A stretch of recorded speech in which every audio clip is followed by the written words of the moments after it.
Hello, so yes, let's do second lecture today on the magician card. बहुत brief में मैं आपको समझाऊंगी. magician basically ऐसा बंदा है जिसके पास सारे रिसोर्सेज हैं. वो जो चाहे वो अचीव कर सकता है. All he has to do is think and put in efforts. यहाँ पे चार चीज़ें मुझे टैरो में बेसिकली चार एलिमेंट इंपॉर्टेंट है. कप्स जो वाटर एलिमेंट है, पेंटिकल्स जो अर्थ एलिमेंट है, स्वॉर्ड्स जो एयर एलिमेंट है, एंड वॉन्ड्स जो फायर एलिमेंट है. ठीक है.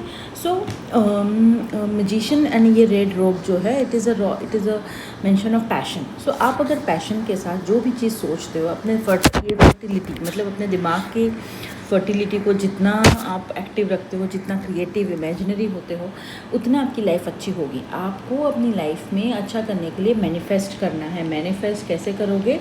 That you should be clear कि आपको अपनी लाइफ में क्या चाहिए एंड क्या what you want to achieve, what are your dreams. तो मजिशियन एक ऐसा बंदा है जो सोचेगा वो पाएगा, है ना. कहीं पे भी कोई इफ़ एंड बट नहीं है. अगर वो जिस तरह से अपनी लाइफ एक्सपेक्ट करता है, थॉट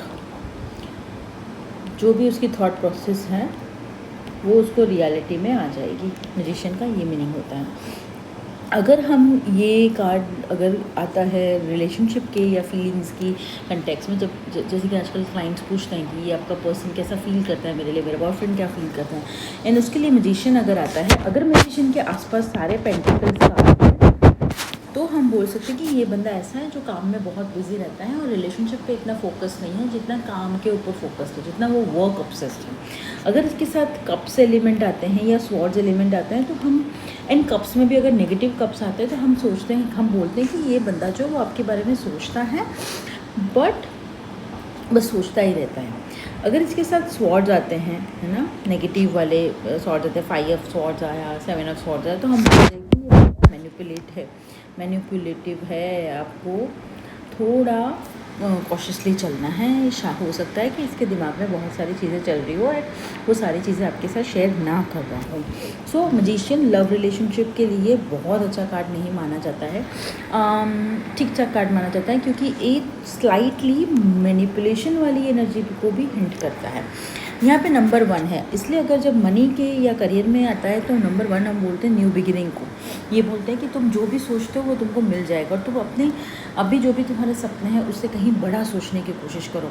एंड स्पिरिचुअलिटी पे छोड़ दो, मतलब डिवाइन यूनिवर्स पे सरेंडर कर दो. ये जो है वो आपको ये गाइड करे. ये वाइट रॉब है जो भी है, ये वाइट कलर का इस कार्ड में, वो आपको ये वाइट लिलीज़ है, वो आपको यही गाइड करता है दैट आपको यूनिवर्स के ऊपर सरेंडर कर देना है. And you have to keep working hard. ऐसा नहीं है कि बस सोचते रहना है, एक्शंस भी लेना है. मनी एक्शन, मनी के लिए अगर गाइडेंस में ये आता है तो आप बोलते हो कि मनी इश्यूज़ अगर आपके हैं तो वो रिजॉल्व होंगे. एंड आपको अपने मनी को लेके जो भी रिलेशनशिप है, जो भी ब्लॉकेजेस हैं उसके ऊपर काम करना है.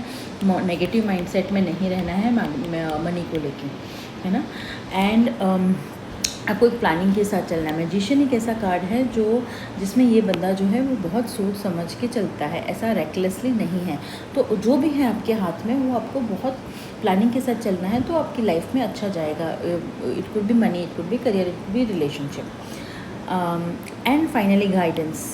It's a card of new beginning. I already said it's also card of resourcefulness. मतलब जो भी है आपके पास उसको 100% यूज़ करो तो आपके फेवर में चीज़ें होंगी.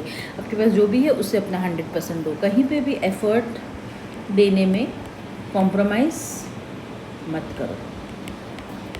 That's the overall guidance of this card. Hopefully you love learning with me. Thank you.